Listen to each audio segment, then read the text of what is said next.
Hi hello welcome to my channel just YouTuber 05. అనగనగా ఓ ఆదివారం అక్కయమ్మ కొండకు వెళ్ళాము. అక్కడ అందమైన కొండ ఉంది. కొండ మీద అక్కయమ్మ దేవత ఉంది. అక్కయమ్మతో పాటు మునేశ్వర స్వామి కూడా ఉన్నారంట. వెళ్ళి దర్శనం చేసుకుని వచ్చాము.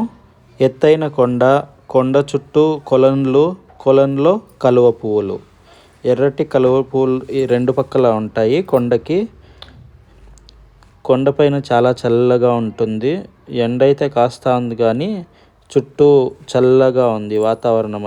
అయితే కొండపైకి మెట్ల ద్వారా నడుచుకుని వెళ్ళాలంటే వెళ్ళొచ్చు, లేకపోతే మీ కార్లు ఆటోల ద్వారా కూడా పైకి వెళ్ళొచ్చు. పక్కన మునేశ్వర స్వామి దేవాలయం, ఇటు పక్కన అక్కయమ్మ దేవాలయం ఉంటుంది. మా మామ వాళ్ళది మొక్కుబడి ఉందని మమ్మల్ని పిలిచారు. అక్కడికి వెళ్ళి పూజ చేసి పొట్టేళ్ళని కొట్టారు. వీళ్ళందరూ మా పంచపాండవులు లాంటి మామూళ్ళు. మొత్తం వాళ్ళే పొట్టేళ్ళకి తోలు తీయడం కానీ కోయడం కానీ అన్నీ వాళ్ళే చేసేసుకుంటారు. వీటిని బోటి పేగులు క్లీన్ చేస్తూ ఉన్నాడు ఆయన. పేగులు అంటారో బోటి అంటారో ఏమో తెలియదు నాకైతే. బోటినే అంటారు లేండి పొట్టేళ్ళ పేగులని. గొర్రెదైనా మేకదైనా పొట్టేలదైనా పేగులను బోటి అంటారంట. దాని లోపల ఉండే ఆ మేత తిని ఉంటుంది కదా, ఆ పేడని మొత్తం క్లీన్ చేస్తూ ఉన్నాడు ఆయన నీళ్లు పోసి. పైన మామూలుగా అయితే బయట తీసి కడుగుతారంట. వీళ్ళైతే కొత్త రకం లాగా అట్లే లోపలే నీళ్లు పోసి ఒకేసారి క్లీన్ చేస్తూ ఉన్నారు బోటిని. ఈ టెక్నిక్ ఏదో బాగుంది, నేర్చుకోండి తెలియకపోతే. చూడండి ఆయన పైన నీళ్లు పోస్తూ ఉంటే కింద వస్తూ ఉన్నాయి. ఎక్కడో జామ్ అయిందంట, ఆయన వెతుకుతూ ఉన్నాడు ఎక్కడ ముడిపడిందో అని. అది కదిలిస్తూ ఉన్నాడు, ఇంకా దొరకలేదు అది ఎక్కడ బ్లాక్ అయిందో. అది మొత్తం వాళ్ళు అక్కడ క్లీన్ చేస్తూ ఉంటే ఇంట్లో మా అత్తోళ్ళు వాళ్ళ బంధువులు అందరూ మటన్ మసాలాలన్నీ రెడీ చేస్తూ ఉన్నారు. వీళ్ళు ఇక్కడ కట్ చేస్తూ ఉన్నారు. గుడి దగ్గరే తోలు తీసి ముక్కలకి కత్తిరించడానికి ఇంటి దగ్గరకు తీసుకొచ్చేసాము. మటన్ చూడండి లేతగా ఎంత బాగుందో, ఫ్రెష్గా. టెంప్ట్ అవ్వద్దండి. ఇలా ఒక్కో పార్ట్ని ఒక్కో రకంగా ముక్కలు కొట్టి కూరకు రెడీ చేసేసాము. గ్యాస్ స్టవ్ వెలిగించి పైన పాత్ర పెట్టి నూనె, ఉల్లిపాయలు, పచ్చిమిర్చి, కరివేపాకు వేశారు.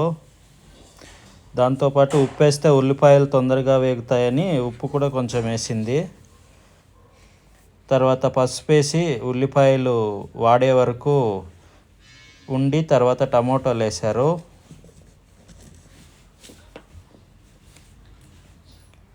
టమోటాలు వేసి బాగా కలబెట్టాలన్నమాట.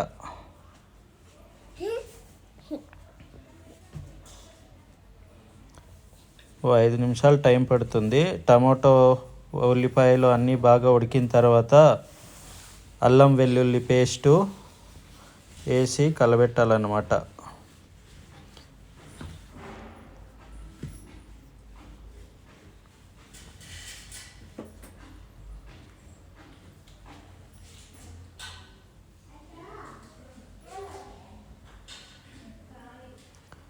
అల్లం వెల్లుల్లి పేస్ట్ వేసిన తర్వాత కొద్దిగా ఉప్పు వేసుకొని మటన్ అయితే దానిలోకి వేసేసారు.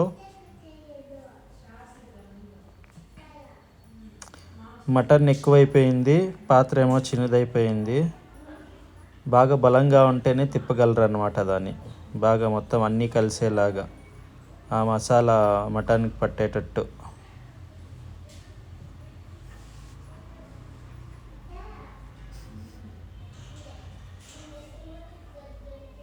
బాగా మసాలాతో ఉడికితేనే మటన్కి టేస్ట్ వస్తుందంట.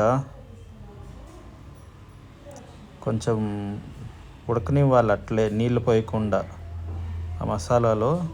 ఇంకా ఉప్పు కారము, మటన్ మసాలా, గరం మసాలా అవన్నీ ఇంకా వేయలేదు.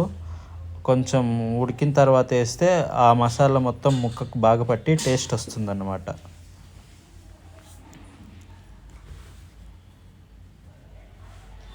కొద్దిగా ఉడికింది. పాపం మా శారద తిప్పలేకపోతా ఉంది మటన్ని. కలబెట్టి చేయి నొప్పి వచ్చినట్టుంది. మటన్ ఉడికిన తర్వాత మసాలా వేస్తా అన్నారు. ఇప్పుడు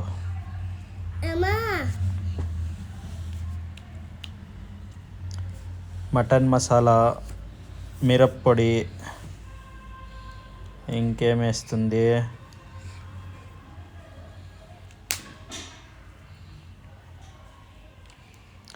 ఉప్పు రుచికి తగినంత. మామూలుగా అన్ని కొలతల్లో చెప్తారు, ఈ ఉప్పుని మాత్రం రుచికి తగినంత అని చెప్తారు. ఎందుకంటే అందరూ ఒక్కొక్కరు ఒక్కో రకం ఉప్పు తింటారు కాబట్టి.